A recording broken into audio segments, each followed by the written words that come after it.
And by St. Bernard, I mean, we gave him an inflatable cone. Yes, I remember.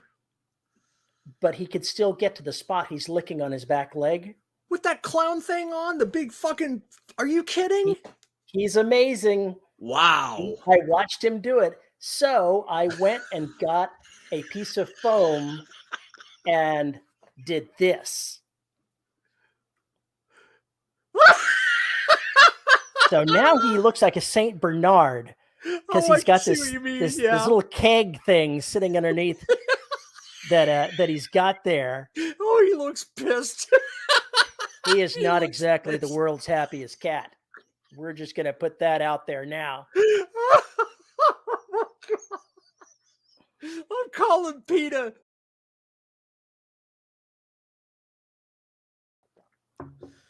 After a few thousand hours of holding therapy, the cat is still pissed.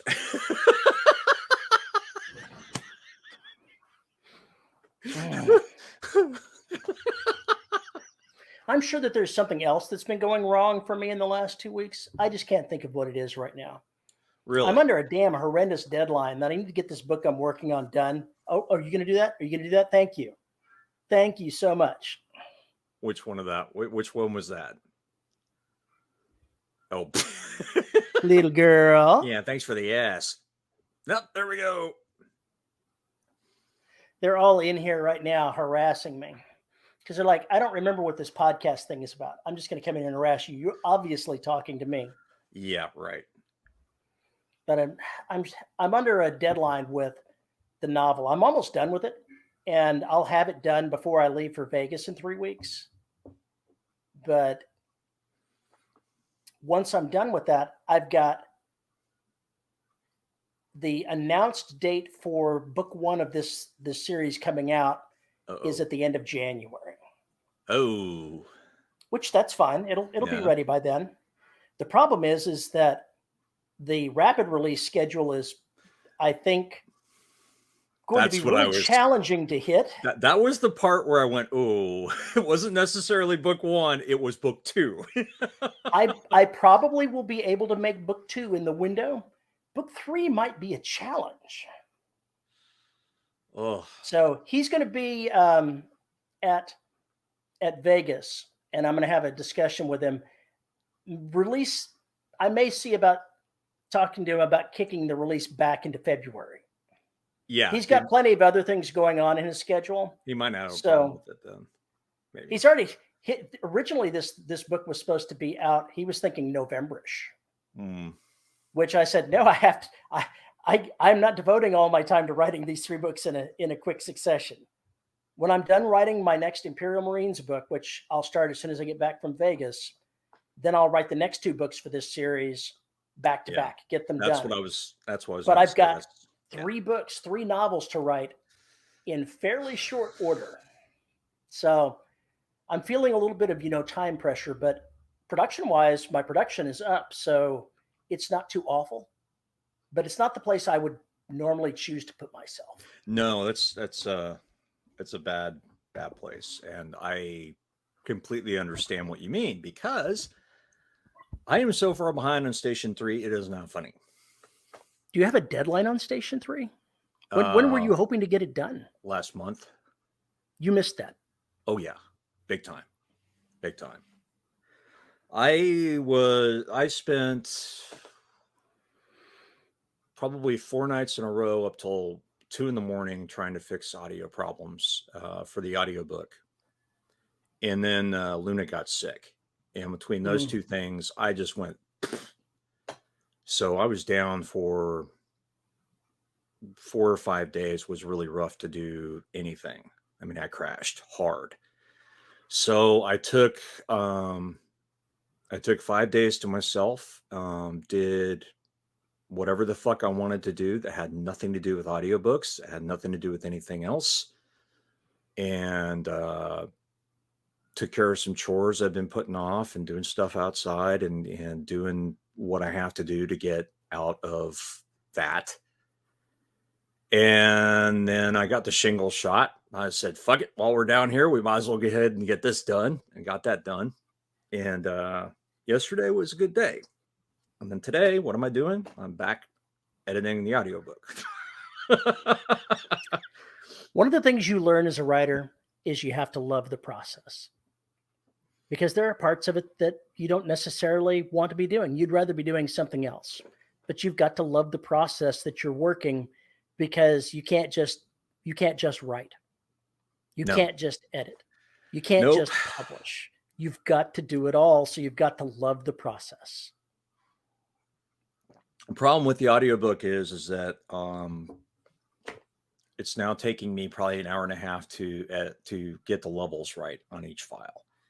Wow. And when I was up so late, that's what finally crashed me, as I realized I was probably going to have to re-record big time. That would definitely be a real downer. That's what crashed me. So last night before I went to bed at 2:30 in the morning,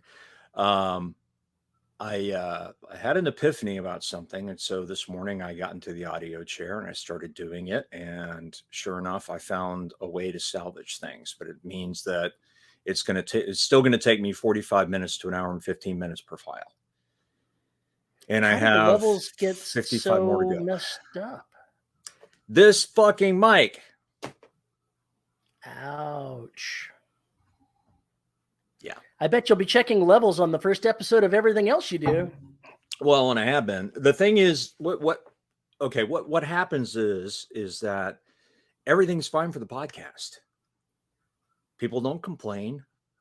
The levels always kind of pan out. The problem is the audiobook stores require things to be in this range.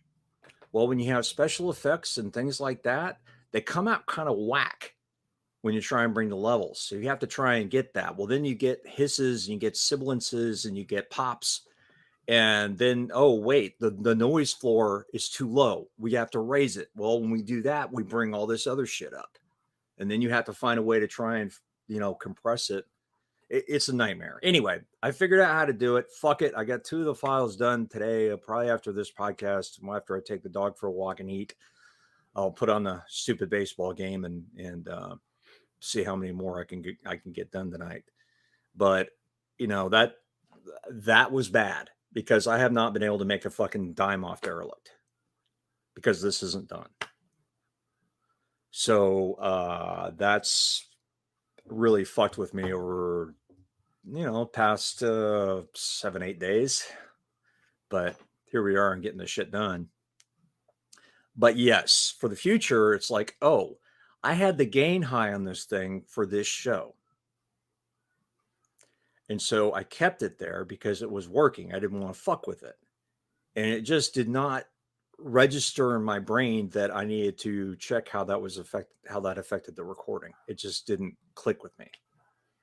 So yes, I now have a new template set up with presets to try and reach those ranges. And I've saved that off. So when this nightmare is fucking over and I finally have to do Extinction at some point, or Station 3, whatever, then it'll be the mea culpa, memento mori, get your shit together before you ever go near this again. I'm really sorry to hear that you're having that kind of problem with it, because I'd rather not see anyone have to do so much rework. That is just a huge pain in the ass. It's a goddamn nightmare, especially, oh yeah, it was the other thing. I had a COPD episode. So on top of everything else, I couldn't breathe. It's all that Oscar the Grouch voice. Oh my God, I wish. I think it was me going out and doing 2.5 hours of lawn work without a filtration system, without an oxygen supply. Because I literally I think all the allergens that were in the air before we got that rain just trashed my lungs. So it was bad. It was very bad. I finished a short story as well last week. Got it off to the editor. It was an interesting experience because I had an idea of where the story was going, where I thought it was going to go when I started. And by the 1/3 mark, I already knew that I wasn't heading there. And by the end of it, it became a completely different story than I had intended to write. I mean, radically different plot line, radically different conflict. Oh, it's a terrible thing when you do that, fucking pantser. Worked out just fine for me. Good. I'm glad to hear that. I just need to embrace the fact that I am a serious plotter to a certain degree, just to get my fucking brain in gear. Just go ahead and outline as much as I can beforehand, and then when I get in there, then I can figure out, oh, okay, this isn't going to work. All right, recalibrate, no problem. Because at some point the outline goes away. I just need it to get started. Recalibrating route. Started. Recalibrating route. Yeah, exactly. I am a broken navigation system. That's right. My imagination and I are having a big fight, about we want to go here, but there's this other thing. Yes, but that's not the book for this. You already sold this as this. You can't do that. You have to. This is what you sold. This is what you have to write. Is it like Jim Butcher writing a Lost Legion story with Pokemon? Not quite. Because somebody dared him? No, yes, that's right. It was a dare. That's right. Said it was impossible. A dare or a bet or some such nonsense like that. It was a dare. It was a dare. He said, I could write any two things you want. Lost Legion and Pokemon.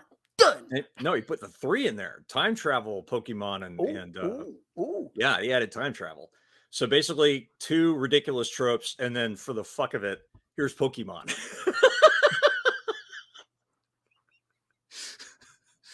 Oh, yeah. Anyway. I had hoped to get Station 3 done so that I would have the audio at least somewhat ready to start the podcast for it, which would start a week or 2 after Derelict. So Station 3 is not finished. Derelict has 2 more episodes left, and I have not even started writing The Black Extinction. You are way behind the 8 ball, my friend. It's been a bad year. It's been a fucking bad year. So, I'd be in decent shape if I hadn't agreed to do a co-authored gig with 3 books that are due in lightning fast order. That's your fault. Sometimes when opportunity knocks, you can't say no. No, this is true. This is true. So it's flexible enough. It's going to work out. I have no doubt that if I'm not going to be able to make that 3rd book on time, he's not going to have any difficulty rearranging the schedule a little bit. Yeah. Because he's got enough irons already in the fire, and it's fine.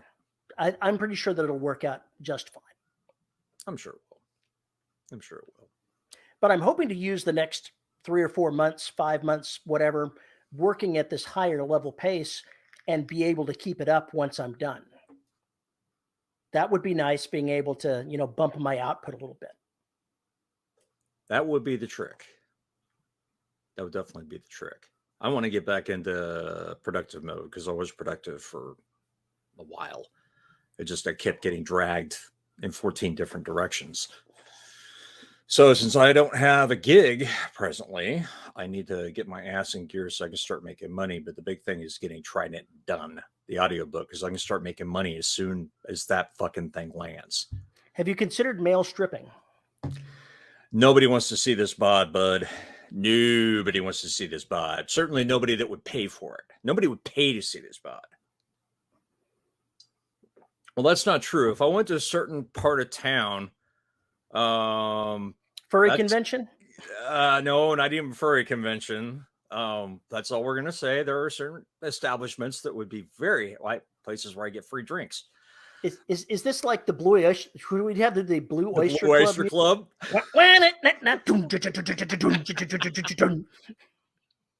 Then you hear them screaming from inside. We always end up here. How does this happen? Yeah. No, that's not going to happen. So, and the other problem is now that Derelict is ending, I have no content for my patrons. That's a problem. So, I'm waiting to hear back from, I asked them a question. I was like, okay, what do you want next? I mean, I've got to get Station 3 done, so that goes without saying. But then the question is, do I try and go ahead and roll out do a chapter a week, for the next leg of Derelict. Or I've also got an idea for a black novella. One of the... I'll tell you, novellas aren't money makers. No, this would be for the patrons. This would not be for anything else. This would be for the patrons and for the podcast. It would also be in the, you know, the black audiobook version, and maybe not necessarily an ebook, who knows. But there's a character who disappears in Evolution at the end of Evolution. And I've had more and more thoughts about where she went because I didn't know. And I think she went to Papua New Guinea to check something out. All right. Which is the nearest point where the black took place, the first book. I was like, that could be interesting to set up some things for Extinction. Could be kind of fun. Could be a lot of fun. So I got some ideas there too, about writing a little novella about her before she comes back for Extinction. Because I've already kind of decided, since we're going out with a bang, I need to tie up all these loose threads, figure out where these people are, and go from there. But I'm pretty sure in the first, from what I've written thus far, we're going to get to meet some other people now that I didn't think we were going to meet again. So I'm kind of curious about that. Anyway, so I got that. And then, of course, quantum personality disorder is still calling to me. And all the rest of the shit. You have a really chaotic and crowded schedule ahead of you, my friend. I have a very crowded, chaotic mind at this point. But so I think that's not, what was the name of that movie? A Beautiful Spotless Mind. Something of the Spotless Mind. Eternal Sunshine of the Spotless Mind. There you go. That doesn't sound like you. No. Have you ever had those moments though when maybe you're actually dreaming, but maybe not? Maybe it's more lucid dreaming, but you can actually visualize the scenes as they're going forward and almost hear the dialogue that's going on. Mm-hmm. Yeah. But mine happens while I'm in the creative mode. When I drop into, as a pantser, when I'm typing out the scene, I may not have any idea how I intend that scene to end, or I may just have a vague idea. And it's all in the moment, flow of consciousness. What's happening on the screen is what's coming out of my mm-hmm. fingers or out of my mouth. I have moments where I'm sitting there just doing something, washing dishes or whatever, and suddenly that just happens. Or I'm about to go to sleep and it just happens. And sometimes it just keeps going.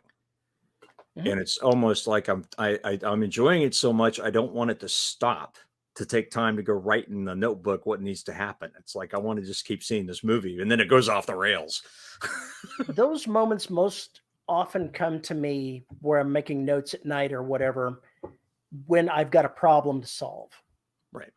So I'm watching TV with the wife, doing whatever, and my brain isn't thinking about it, and a few options will pop up, and I'll make note of them, because if I don't write it down, I won't remember it in the morning.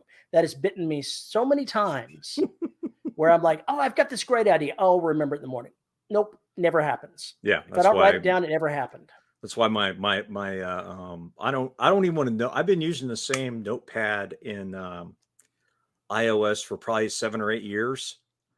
So there's probably like a terabyte of story ideas in that goddamn thing, because I know I add stuff all the time, new notes and everything. I used to keep a notebook of story ideas or little things like that, but in all the years that I've been writing, I've never went back to it a single time. So I stopped.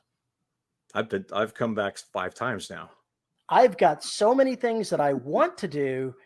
I don't have time to go back to the things that might be. Whatever the project du jour is at the moment where I'm ready to go ahead and do it, that's what I'm working on. I never come back to the abandoned things. Well, the thing is, here's the deal. When Jared Hanley or somebody else says, hey, do you have a story for an anthology? It's like, okay, well, maybe not, but I could write one. And it's like, then I go, I have no idea what to write. So then I have no idea what to write. Anytime I'm approached for an anthology, I really wanted to write that. I've got no idea when somebody approaches me for an anthology. I got approached for an anthology taking place in the beginning half of next year. And they said, we're doing this thing. And I was like, oh, hey, that sounds pretty cool. I could do this thing and that thing in there. And so I made myself a couple of little notes going, here's what I'm going to do with that. We'll see how well it works out with it, but I've already got chaos on the mind. Things are going to happen. Well, see, that's the thing. I can always go and look at that and go, I really want to write that story. I'd forgotten about that. And that really dovetails with this other thing. And then it just kind of rolls on. Like when I have an idea for a Suits story, I put it down because I know at some point I want to put out a collection of those. The short story that I just wrote, without dropping too many hints on the actual story itself, it's another Zag the Bounty Hunter story.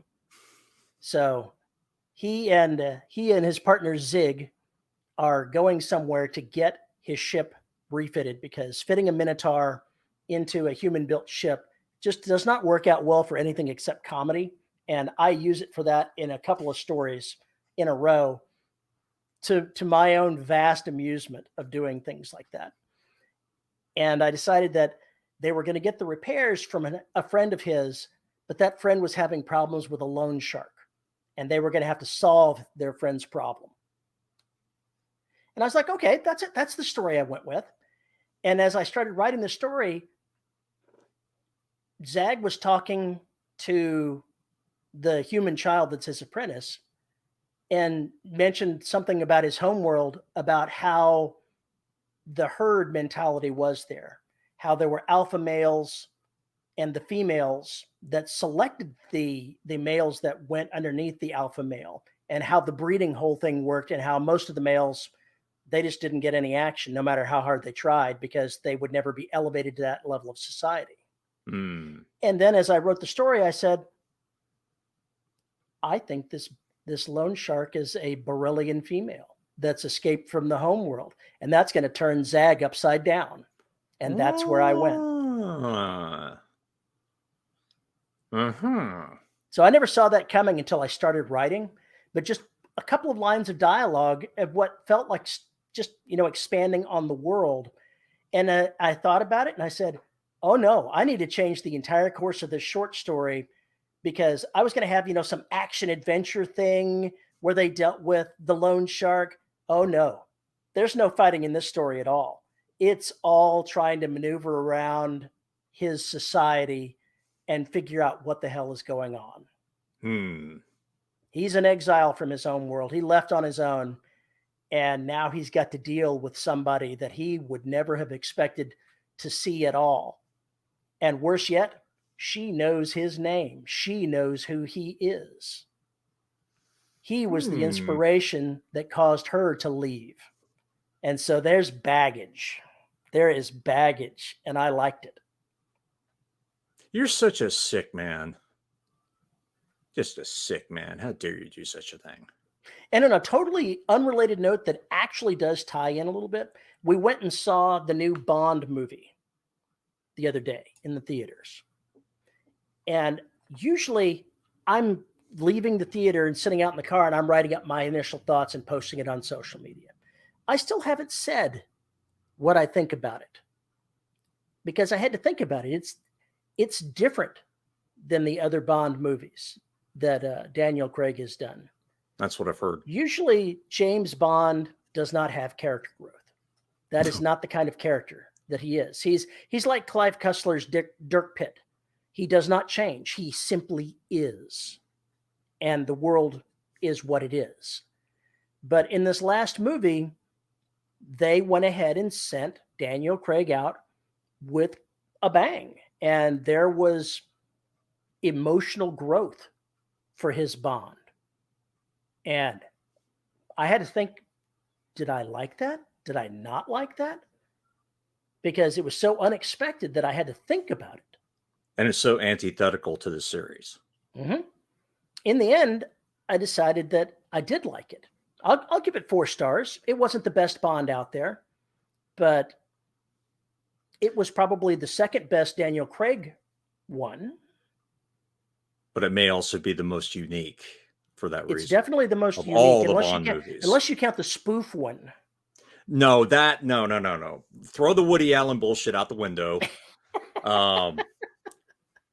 God, that was so fucked up. When I first saw that, I don't know how old I was. I probably had to be 16 or something. I was just going.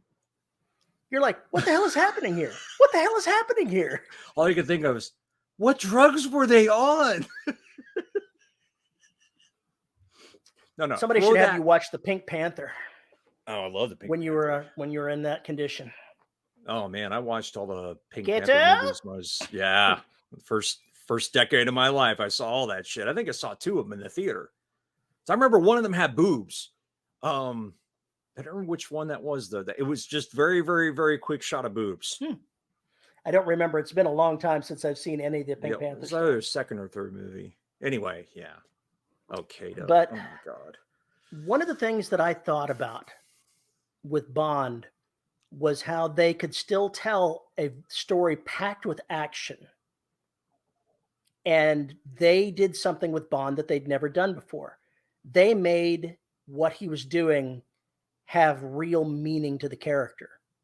The events that were taking place, they mattered. They mattered to Bond. It wasn't a job.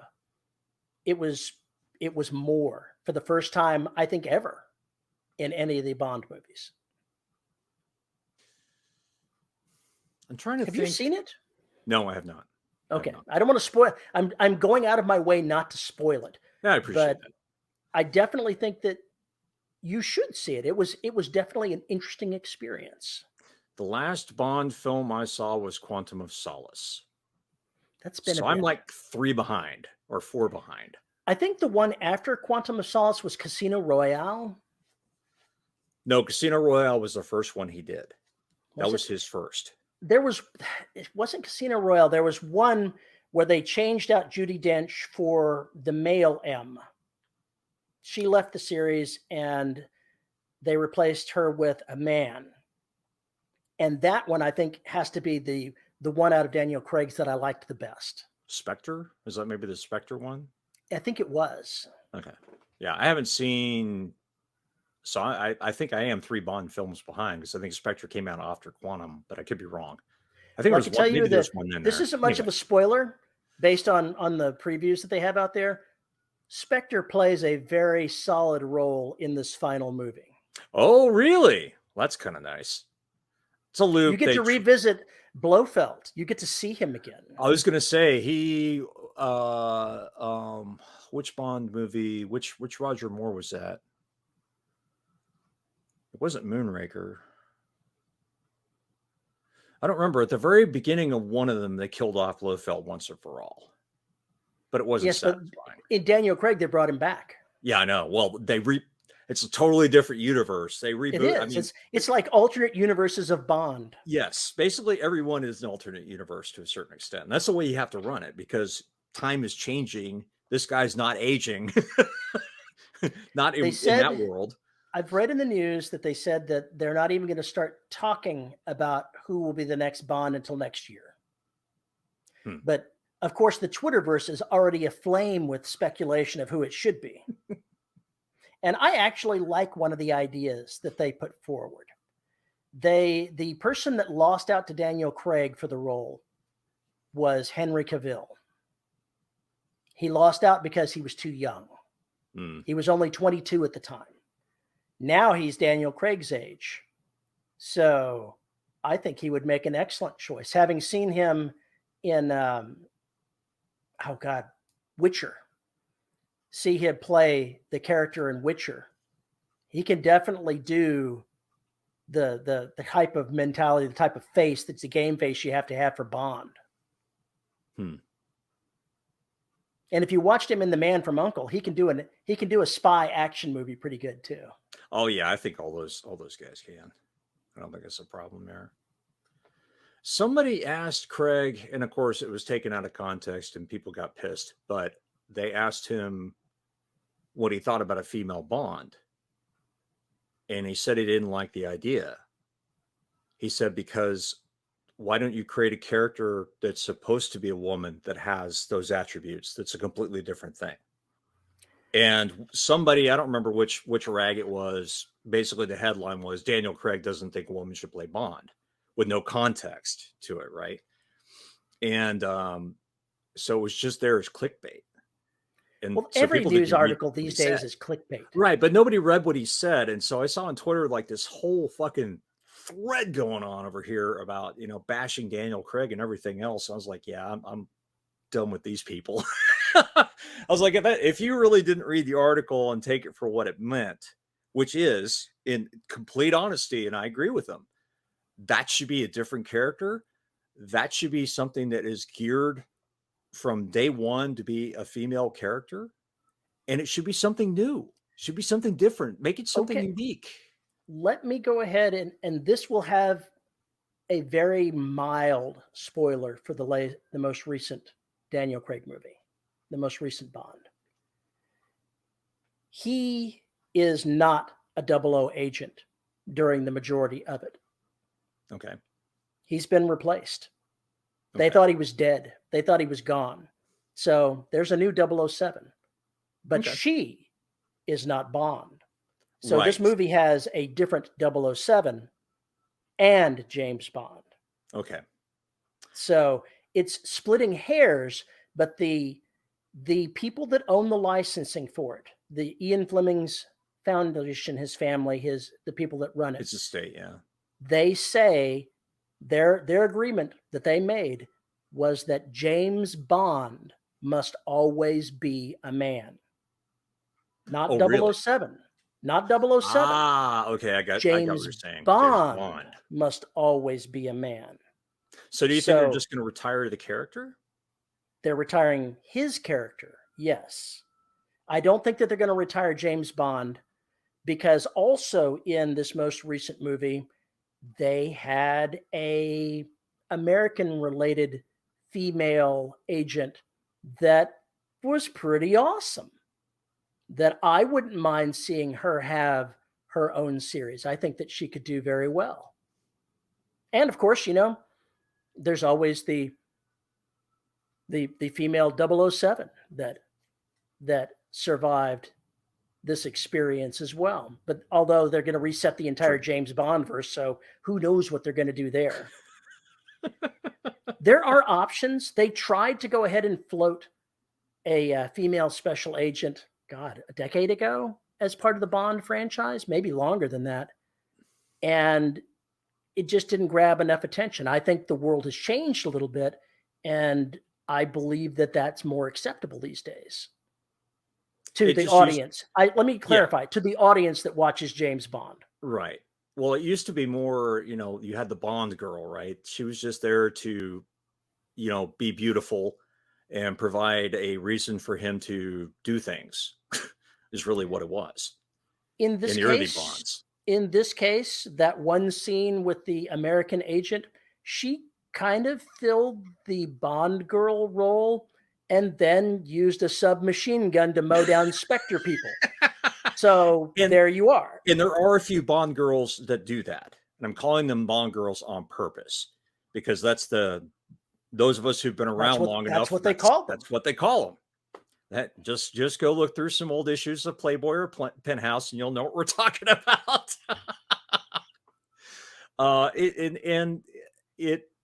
It doesn't. And they started making them stronger. I will give them that over the series, but they still just didn't. They usually didn't have much of a personality, at least in my book. But then again, those movies are so static anyway. It's really about during the Roger Moore craze, for instance, it became all about the gadgets. It stopped being about anything else other than the gadgets and the one-liners. And they tried to carry that over onto Timothy Dalton, poor bastard, because I think he was a really good Bond with shitty stories.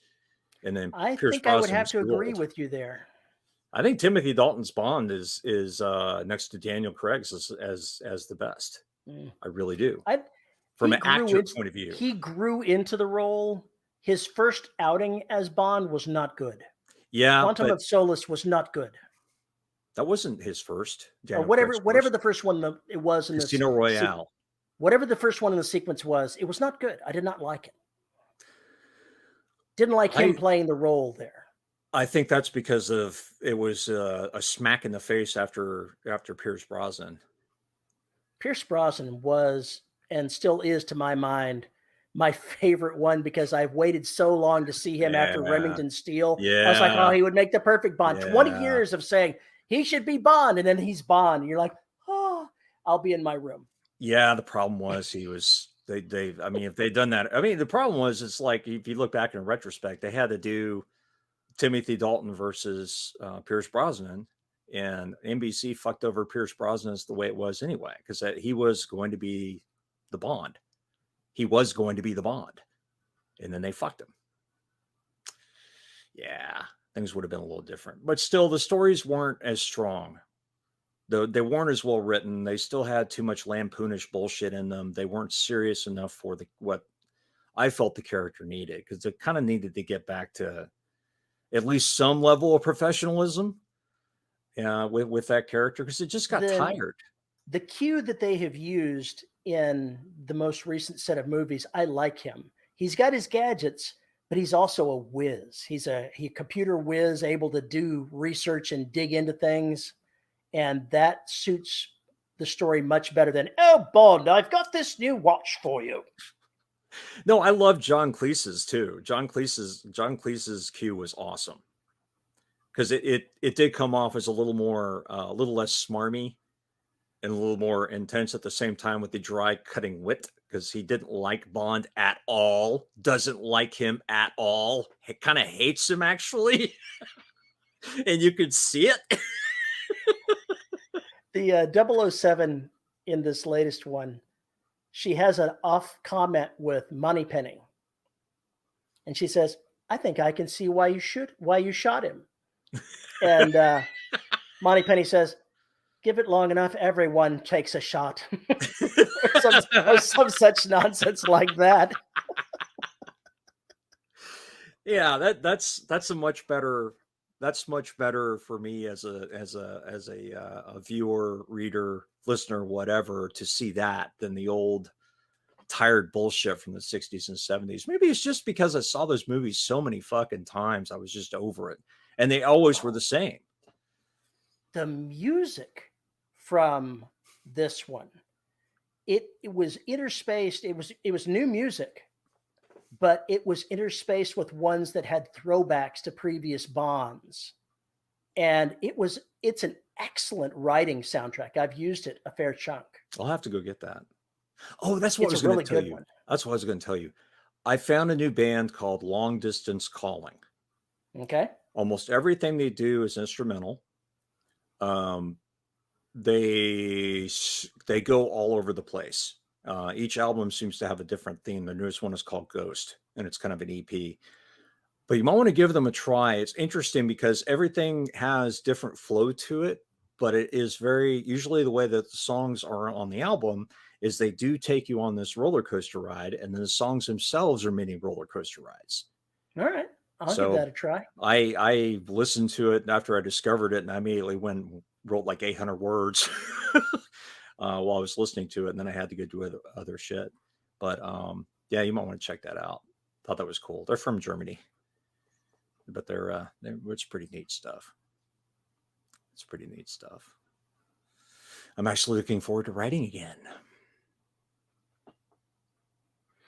I'm looking forward to picking up the Imperial Marines when I get back to writing again. Although this book has been fun, it's taken me places that I didn't think I was going to go, but I'm ready to do something a little bit different before I jump back into it. Yeah. Because I left the characters in this book. Oh, I left them in such a stew, such a stew. I know those. I remember those days before I finished a series. I finished a series. Holy shit. We made it. Oh, let's knock the chair out from under the leg out from under that chair. Well, I talked to Brent last night because he's been through the whole book and the whole series, and he was just kind of like, yeah, you're done. So you have to write the next 6 books to wrap all this shit up. I'm like, God damn it, shut up. It's all true. It is all true. I already came up with the series name last night. We were playing darts. I was just like, oh God, do I really want to go through? They're going to force me to go through this. That's one of the things that I didn't write down. I had an idea for the name of a short story that I finished, and I didn't write it down before I went to sleep because I was like, oh, that's perfect. I'll remember that in the morning. Yeah, I did not remember that in the morning. It took me like an hour of thinking and trying different things before it finally reoccurred to me. Well, I finally went upstairs to take a little nap before the show, try and just shut my eyes for a while because my eyes are really tired. It's been a long day already. Hi, Shadow. And I was like, well, if I were going to write this, where would I start anyway?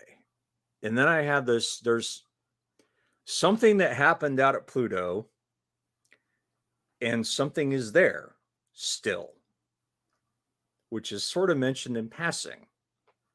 So I was like, that's where I would start the book. But then it's like, okay, what are they going to do with said thing?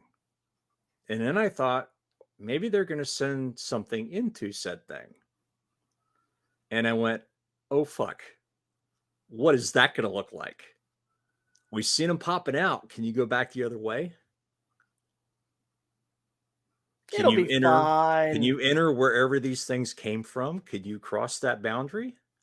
What happens if you do? And then I went, I'm going to have to answer that question. And that sparked some really scary shit in my I kind of liked it. With the Imperial Marine stuff, having graduated the primary character into becoming an actual Marine, I already decided at the end of the last book what the next one would be. And I think it sets the tone for everything because the bad guy from the first book figured out that she survived and could not let that stand. And so at the end of the book, the bad guy is, I'll take care of it myself. And so book 3 is going to be war. Its title is going to be War Footing. It's going to be what now? War Footing. Ah. Are you familiar with the term? No. If a country goes on a war footing, it means that they are prepared to go to war immediately. They're prepared to go into battle. So it means stepping up from a peacetime setup to preparing for an imminent conflict. And so war footing is going to be the character having to prepare for that conflict and everybody else with her. So I'm introducing more of the military science fiction elements to this next story.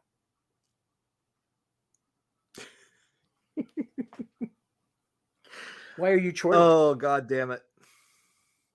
Why am I chortling? Mm-hmm.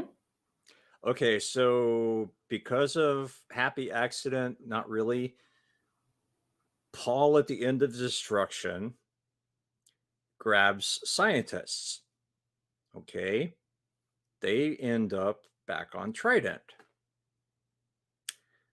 That means I have a scientific astronomy, whatever, astronomers, galactic scientists, whatever you would call them, now sitting on Trident Station and with several different, strange phenomena going on. Yeah, it cut out when you said happy accident.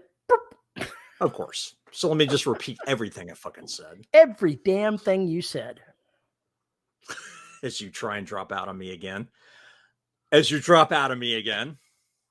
sitting right here listening to you. Yeah, you popped out twice on and then you froze again.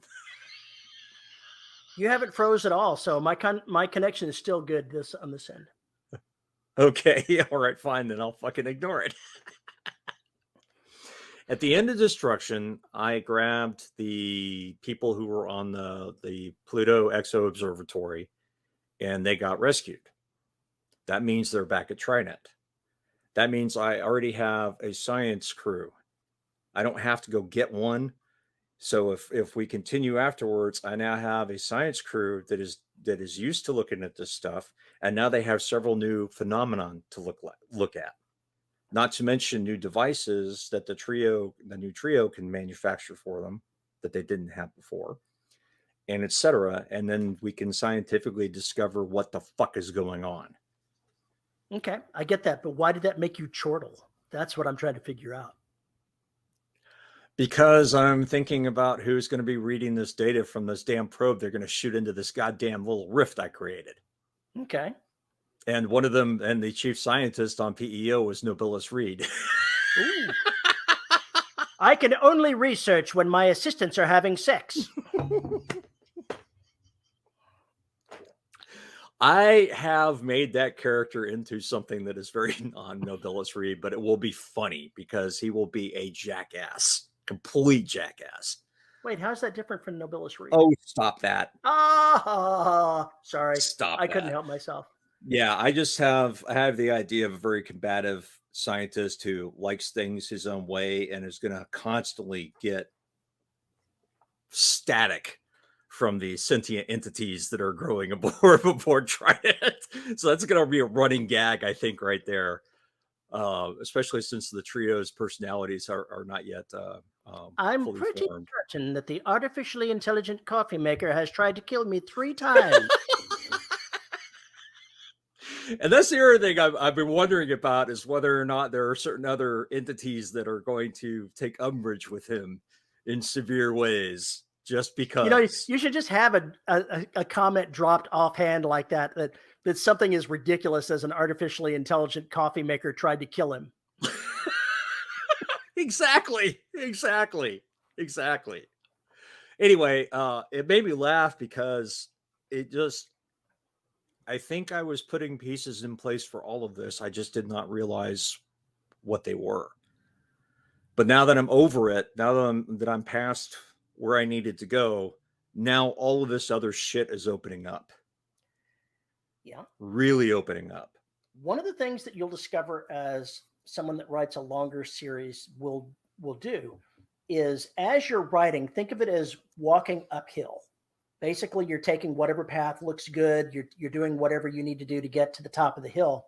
When you get to the top of the hill, you can look back down and see everything that you've done, right, and pick a different path to go slaloming back to the bottom.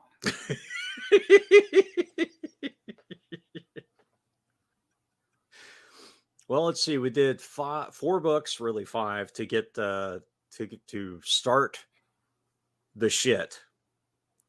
Probably take at least 3 to finish off the exosolar threat, and then probably 2 or 3 to free humanity. So that's like 7 big books, if I'm going to do it that way, potentially. Just kind of scary. And since they're not directly related to Derelict, I mean, it's just a Soul and Beyond novel. That's it. It just has some of the characters. That's it. None of the other things. Be completely separate, and you can read it without having read Derelict. Finally. Finally, I can do that. See, now I can start doing episodes, Terry. If only I could finish writing episodes. I still have more I need to write. Oh, somehow, God, amidst all this other shit. Yeah. This probably won't make it to the podcast, but speaking of, are you going to upgrade to Windows 11? I haven't got the slightest idea. I'll be curious. I'm inclined not to, because my hardware is already slow and it may not even install on your hardware. Brent tried it and then went, "Oh, fuck you! You're not ready for Windows 11." He was like, I'm okay with that. Go away. Leave me alone." Supposedly it has printer problems on top of having performance problems with AMD chips, which is kind of a big deal since most of the gamers or high-end gamers use a lot of that stuff, the AMD Ryzen chips. So that's a problem. Typical Microsoft. It's what they do. So I was editing the last episode we did, and it was all about prequels. Mm-hmm. Strangely enough, and it turned out to be a really good episode. I have no idea what this one's going to be. I don't either. Besides manic is manic, deadlines and bullshit, and trouble with a capital T. Yeah, you're a lot of fun. You're just no help. Not when it comes to hurting this particular set of cats. No, because I drove us completely off the cliff. And I am not going to apologize for it at all. I can live with it. I'm just exhausted. I'm ready for this trip to Vegas so that I can go ahead and, unwind. That's what I was going to say. When I took my little break, I realized it was the first real break I've taken where I wasn't like deathly ill in years, where I had just given myself nothing to do. And it was glorious because I think it helped reset everything. And it's something I just fucking needed. Yep. He purdy. Poor sweet kitty. Deaf as a post, but she likes being here. That's the good thing. So yeah, Terry, I think you do need to give yourself some self-care. Big time. So yeah, Vegas, 3 weeks. You got 3 weeks of hell before you get to Vegas. I wouldn't say it's going to be hell. Well, you got 3 weeks of being under the gun. Because once you're in Vegas, fuck it. The first draft of the novel I'm turning in is written. I'm in the process of doing the post-writing passes. So I'm almost halfway done with the first pass, and I'll give it a second pass once I'm done with that, and then send it in. Do you have the second book outlined? Nope. Although I have ideas of what I want to do. Is it the same story or these episodes? It's the same story. Okay. So it's essentially something like the Derelict Saga in the sense that it's 3 different books, but they all make one story. It's not going to be a trilogy. I'm signed for 3 books, but I suspect that unless they do terribly, it's not going to close off at book 3. It's going to continue on. Okay. All right. But is that's supposed to be the first arc? If there's a second arc, there's a second arc? I don't know. I don't usually do, arcs that are that short. Mainly, I'm just going to kick them into the deep end of the pool and watch them thrash around for a while, and then make lots more trouble. Does that mean the second book is going to be the meandering middle, the swampy middle?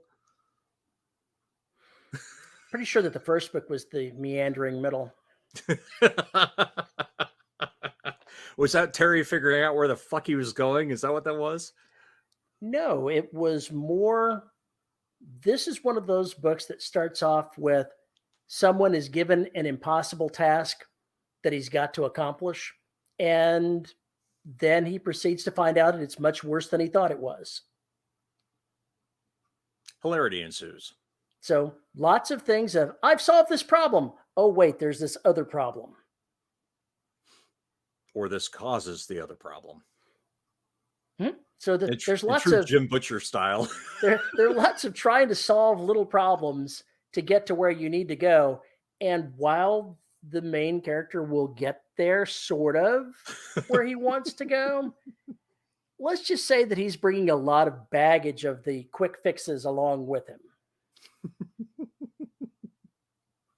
Now I have this idea that I'm trying something that goes horribly wrong. Holy shit, we summoned Cthulhu. I was just writing a word macro. How could this have happened? I can just see an experiment like that. It's like you open the portal, you look in there and you go, oh no, fuck that. Close that shit down. We're never going back there. Swipe left. Swipe left. Or is it swipe right? I'm not sure which one. It doesn't matter either way. Swipe up, swipe down. Depends on how you have your phone set. With Tinder, if you swipe one way, you're wanting it, and if you want swipe the other way, you don't want it. How do you know that? I know that's all I know about it. How do you know that? I've talked to somebody that used Tinder. Okay. All right. Now the question is, do you know about Grindr? I've heard the name, yeah. That's the homosexual one, I believe. I didn't know that. I'd heard the name, but that's all I knew. The only reason I think Grindr is a great name. It is a great name. It is a fantastic name. I think it's better than Tinder.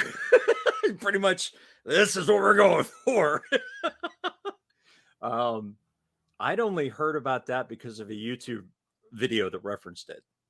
And I was like, what is that? And I went, what is Grinder? And I went, oh, okay, all right. I will not be looking at that. No need for me to do that.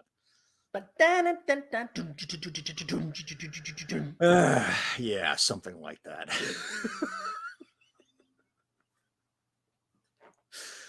You are a very silly man. That's all I can say. I anticipate being done with this novel. I'll maybe be halfway into the second pass by the time we do the next show. But 2 weeks from now, I should be done with the novel. I should have it off. Excellent. And on its way. This pass is pretty clean. This pass, if I were doing this pass for myself, I would only do one pass and send it off to the proofreader. But I was asked to do, more thoroughness than I normally do for my own stuff. So I'm going to do that, make it a little cleaner even still. But I can't envision it taking more than 2 weeks to get these 2 passes done. And so then I can get a few episodes of my Vela story done before I have to leave, since I intend to not, pay any attention to it. If I can wrap it up before I leave, that would be nice. How pissed off is Amazon going to be that you stopped doing it? They're not going to even notice that I was there. I don't know. You keep getting bonus checks. Yeah. The sad thing is, I think I've made like $7 on the platform. So if I'm getting bonus checks, they're doing bad. Oh yeah. I think we knew that. We knew they would do poorly. Yeah. Oh, goddamn. It's the curse of diminishing returns, right? Now I'm going to have to look, because this isn't something that I paid any attention to because it made no difference. But now I have to see. Now I have to know how little have I made. Where is it? And where is it? I don't see the beta version of it anymore. Oh, there it is, beta. Couldn't find the link to get to where I could see the Kindle Vela dashboard. You got to go through so many things. Yeah, they've done such a great job, as usual. God, Amazon, you suck so bad. It's just trash. You and Google are just trash. I don't understand why anybody cannot make a fucking management console. All these other independents have decent management consoles, but Amazon, Google, absolute shit. Same thing with Microsoft. 900-pound gorillas, and they can't make a fucking management console to save their fucking lives. $9. I've made $9, and they've paid me bonuses of almost $700. So that should tell you that something's definitely wrong with the platform. Yeah, very wrong. Very, very wrong. Along with strange incidents of monetary bizarrement, I finally got my Google AdWords account renewed just for giggles. Put it into my YouTube account and, keep monetization off. But it was the only way I would be eligible for memberships is if I did this. I still haven't decided I'm going to do memberships. I probably should. I probably will. But it means I got to create content every goddamn week.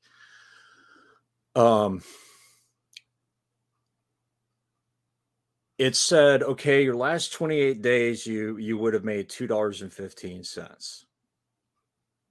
Then it became $4.92, then $4.94. This morning, it's $6.18. Now, all the Chinese bots are following you. I don't think that's the case. Because I'm looking at my numbers, and it seems as though people are now realizing that their looks almost over. More and more of them are piling in to catch up.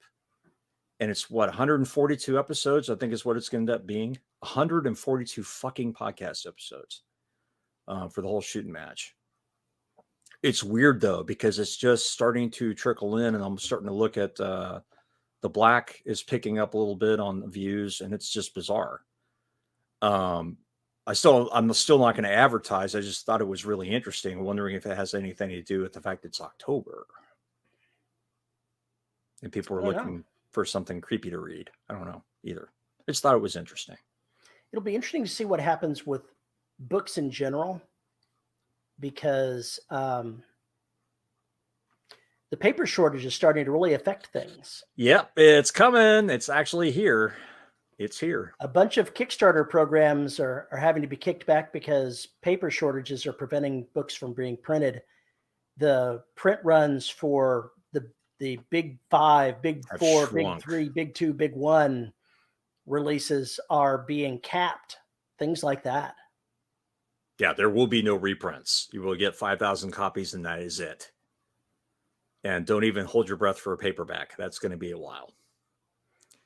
This next year is going to be interesting. I envision that it is going to kick up the use of ebooks because people are going to get tired of not being able to read what they want to read. I'm going to go to the bookstore and I'm going to order a copy of this book that I want out of print. What do you mean it's out of print? It came out yesterday. Yeah. Out of print. Yeah. Or I'll reorder 6 months. It's going to get that. It's going to get there. It's inevitable. And it's probably going to be that way for 1.5 years, 2 years at least. And it's going to get worse than it is right now. Yeah. Well, hell yeah. It's going to get a lot worse. People, do not go hoard toilet paper. Go get a fucking bidet attachment for your toilet. Just fucking do it now. You will save us so much money. I don't have to worry about that. I still have, a good chunk of the supply I hoarded from the last time we had to hoard them. Yeah, but do you have a 2-year supply? Maybe not a 2-year supply. You I'll just have to tell the wife to cut it off a little sooner. Oh, yeah, pinch that shit off.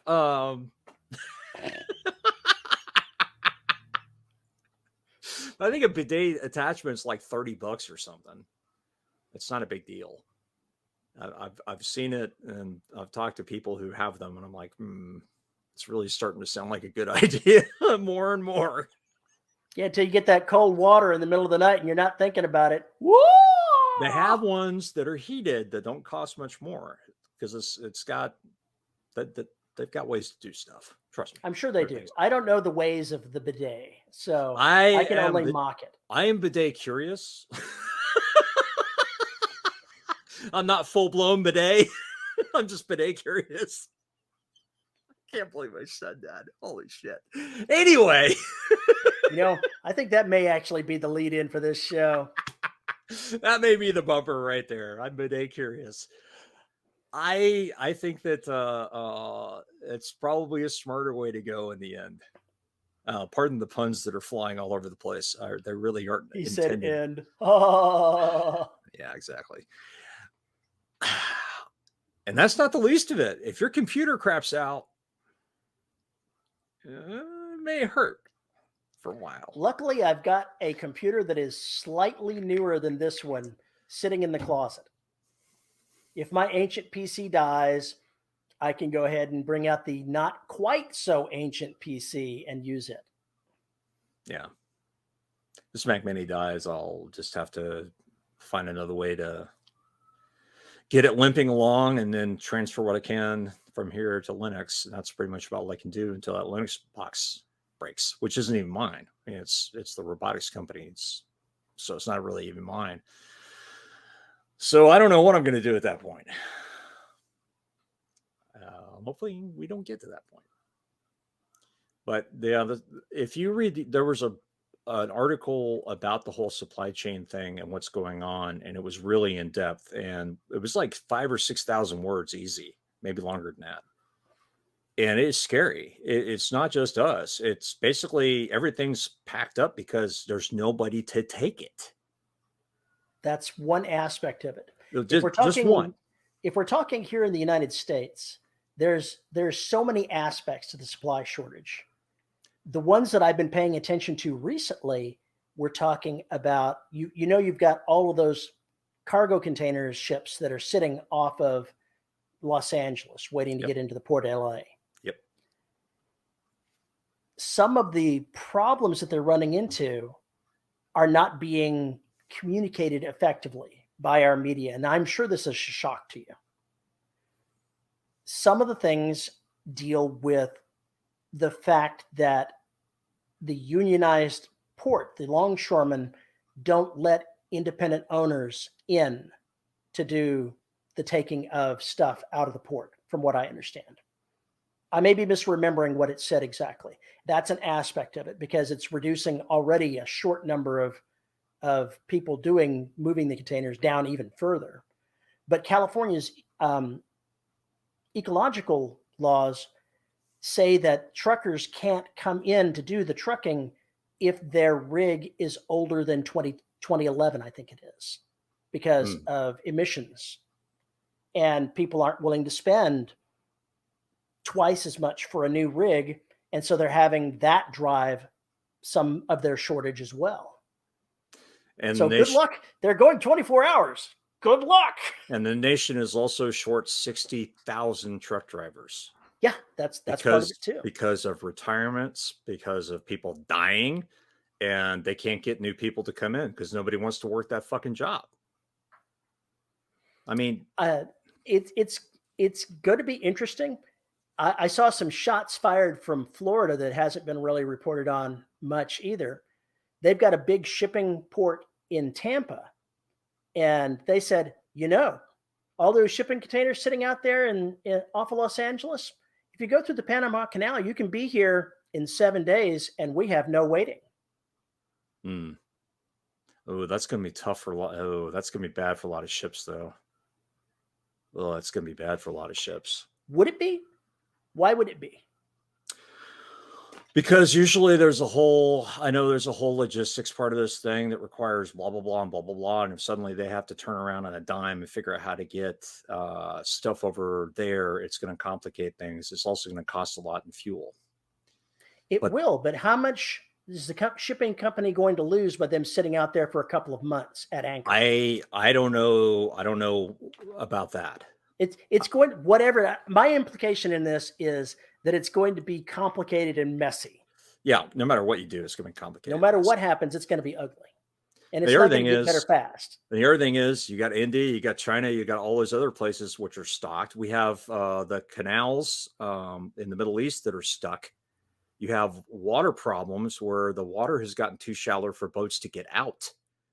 I mean, this is fucked worldwide, man. It's pretty much fucked worldwide. And it's only going to get worse. So, yeah. Amazon 2-day delivery, that's not happening really soon. That's just not going to happen. And people are going to be pissed. Terry, you've gone dead again. You're frozen. So it's either you or me. Which is it? There you are. You're back. Sort of. Kind of. Sort of, kind of. There we go. Okay. It's get ready for the next year, folks. It's going to be fun. And by fun, I mean terrible. I'm ready to move to Uruguay. I'm done. I'm sure the supply chain in Uruguay is going to be much better. I think they're more self-sufficient than you think they are. They may be, but you'll have to do with the locally made. That's fine with me, as long as it's getting made, because it ain't getting made here. Their idea of toilet paper might be exciting. No, because they have bidets. Well, there is that. I don't know that they have bidets. I think you just go in the ocean and wash your ass. I mean, who cares, right? Had a cat twitch go on over here. I saw that. I saw your attention suddenly, you did the whole bird He's laying thing. there completely asleep and had a couple of full body twitches going on. I saw Romeo laying the other day. He was doing the cat running in his sleep business. And that's always fun to watch them as their paws twitch while they think they're running in their sleep. But then he sat there and just reached out and went like that. At nothing? At nothing. He's like, I'm a swatting something. I've never seen one do that before. I haven't seen that either. And I've got a terror right here. Can't show him, but man. He's making the computer warm, which is making him warm. That's what those computer chips need. That's exactly But going back right. to Kickstarter, and they've even got something on their site because so many books and shipments are being delayed because of paper and or shipping that I've got lots of books that I'm going to end up getting, but I can see the timeline shifting way out on all of those. Yeah, 3 to 6 months maybe. Oh, I think that's wildly optimistic. 6 months to a year, maybe. Yeah, Brent already bought copies of, I guess I should go ahead and get my author's copies from Severed while I can get them. I think you should. I hadn't even thought of that. I should probably do that. Yikes.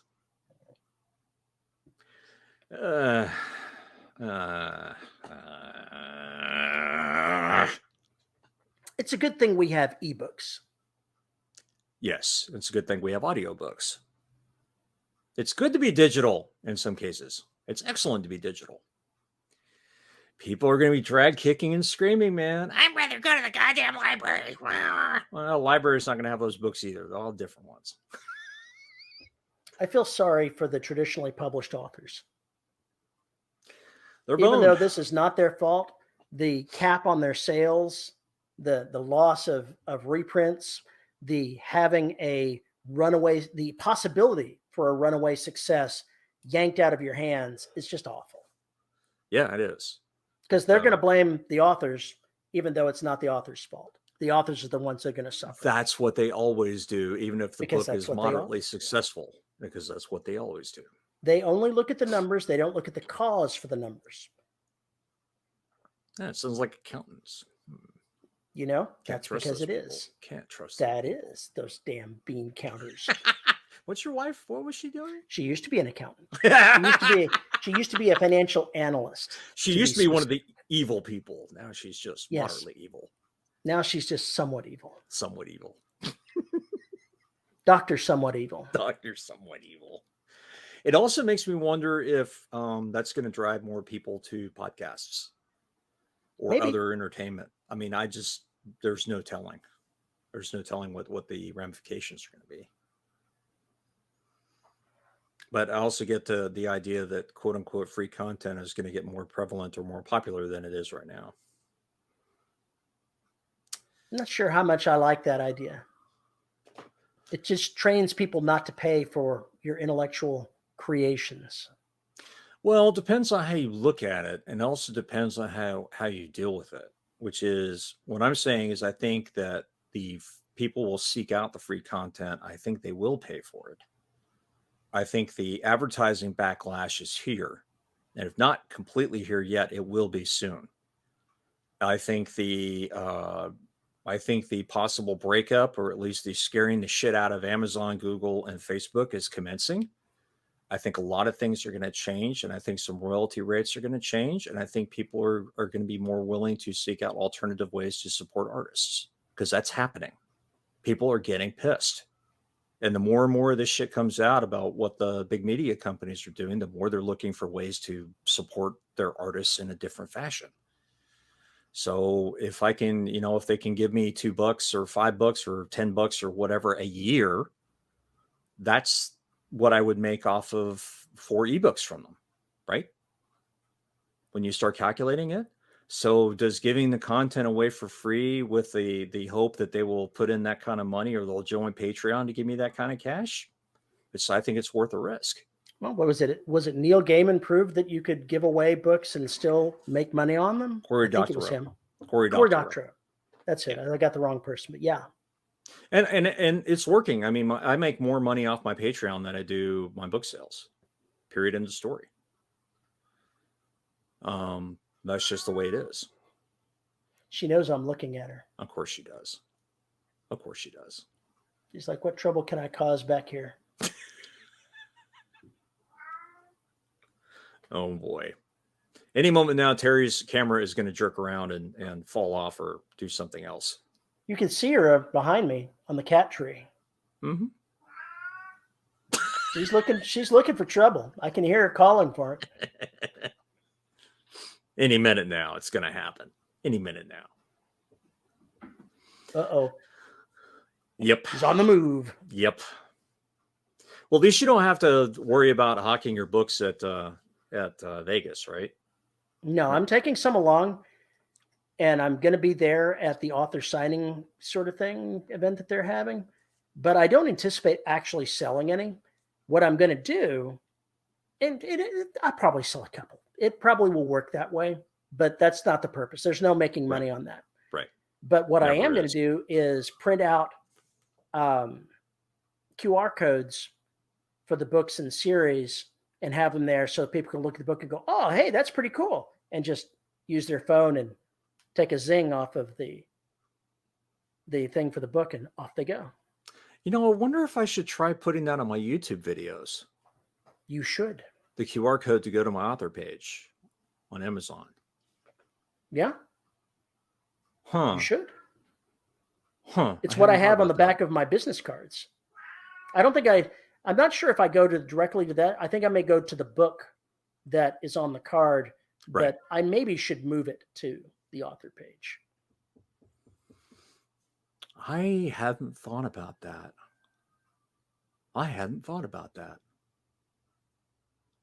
The key thing with something like this is, unless you're going to these shows to make living selling books, like that one, I forget who it was. It was Dave Farland and whatever company he was with, selling all of their books, taking up that huge amount of space at that convention that we went to. Yeah. Unless you're something like that, you're not going to make any money doing it. So you've got to have ways of taking the looky-loos and going, oh, you don't have to actually buy. You can just take a picture of this QR code and maybe download my book later. Usually at the smaller cons, you're selling yourself more than you're selling your book. Mm-hmm. I considered the visitation at these cons to be advertising more than profit making. Yeah. And that's, I mean, Balticon's a money loser every time. It always will be. But it's not there for that. It's for me to be on panels and get people interested and occasionally say something witty that gets them to go check out my books. I mean, that's really what it's there for, besides rubbing elbows and you know, having time with all my friends and everything else. I only get to see so often. Mm-hmm. The main drive of that is it's advertising. It's there to get people to notice that you were there and that maybe they want to go check out what you do in your books. Oh, you podcast? I love podcasts. It's a fiction podcast. Oh, really? Serialized stories. I hate you already. Where do I get it? It's just that kind of deal. And that's what it's meant for. The cons aren't there to make money. They never are, as far as I'm concerned. For what we do, they're not. For what we do, they're not to make money. Obviously, people are there selling costume shit and all the handcrafted artisan stuff and all that. Those people are there to make money, but we're not. Did I show you the picture of the art that I got and hung up? I don't know. Very pretty. Sadly, all you can see is a reflection of the monitor in your face. But well, that's a steampunkish spaceship, right? It is. It's a steampunkish spaceship, and I got the art from an artist. There we go. That's a little bit better view of it without so much background. And I liked it so much that I took it and had it framed so that I could put it up on the wall. That's pretty neat. So there's definitely ways to make money off that sort of stuff. Well, yeah. Absolutely there is. Just different expectations, but you know, con season for me, that's not happening anytime soon. It's just not happening. Well, the only things that I've got going con-wise are this one and the other one that I bought before the pandemic ever came around. Yeah. So 20 books this year, and middle of next year, I'll go to LibertyCon. Oh, excuse me. I've rolled over the LibertyCon membership. I think this is the third year. Oh, shit. Yikes. Because I got it before the pandemic really started rolling, before we knew what was coming. And so, what was that? 2019, 2020? I don't remember, but it ended up being rolled over and then rolled over again. So 2022, here I come. Oh, man. Oh, man. Well, I see the posts from the Balticon Twitter account, and I'm just like, man, you guys are in hell. It's like everybody's in hell trying to figure out what they're going to do. And we actually missed Balticon last year. We weren't there for the first time in ages. We weren't online or anything. We did nothing. We suck. Man, we had other shit to do. This poor cat. That is the look of a cat who's going to murder you later in your sleep. Yes, he would if he could. He just wants to get a little love. How long has he been the St. Bernard now? I put that particular piece of thing on this morning. Okay, so it's brand new. But he's been in this damn cone for a year. He just won't stop licking himself. Somebody needs kitty Prozac. I don't know what he needs, but he needs something. He's got an anxiety problem. Oh, and a very rough tongue. He's loving that. He says yes because I can't touch my face. Oh, yeah, that's right. That would be an issue. Yeah, it's rough for him when we decide that, he's got too much cat litter on him and we take him downstairs for a good scrubbing. Oh. Not his favorite moment. No, I'm guessing not. What? What? Oh, poor baby. Now I'm going to make him hiss at me. Get on down, boy. No hiss this time. Sometimes he hisses when I put him down. That's weird.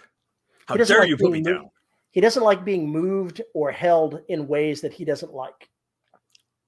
Sounds like a cat. Well, he's a little bit more cattish in that way than the rest are. Yeah.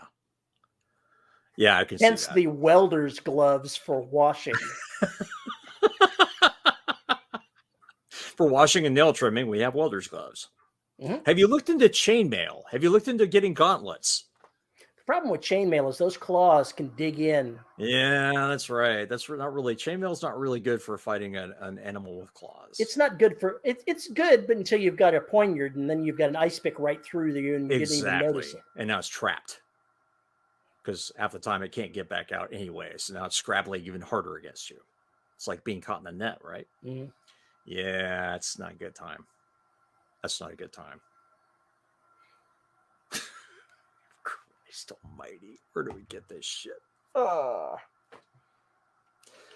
We've been talking 2 hours, man. Yeah, we need to probably bring this to a close, assuming this show ever makes any kind of sense. If you want to tell us what this show is about, you can contact us at show@deadrobotsociety.com. You can tweet me at Paul_E_Cooley. You can find us at the Listeners of the Dead Robot Society Facebook group at Terry Wrangles, which is obviously on Facebook. You can find us on YouTube at youtube.com/DRS podcast, where you can find and see our ugly mugs and so many goddamn cats. You wouldn't believe it.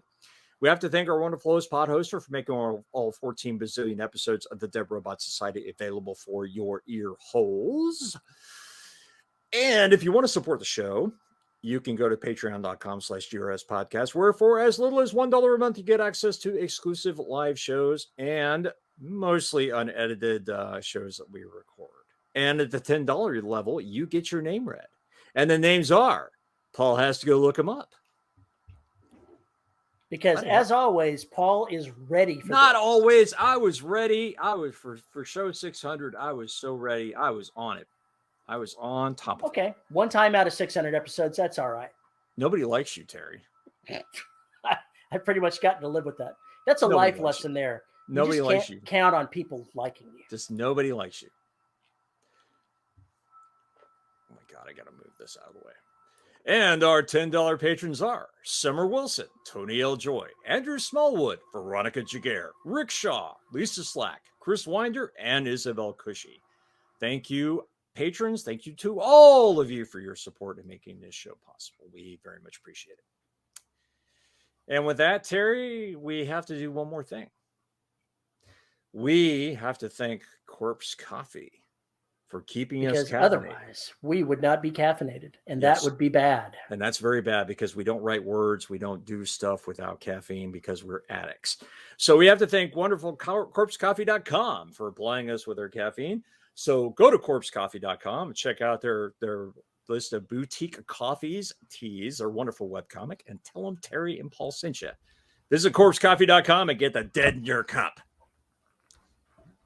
I don't know if that's the official slogan or not. Somehow I doubt it, but I don't know. Dave hasn't complained yet, so we're not gonna say Romeo says goes there now.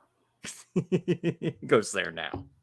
And with that, we are out of here, folks. Have a fantastic week, and we'll talk to you next week. Bye-bye.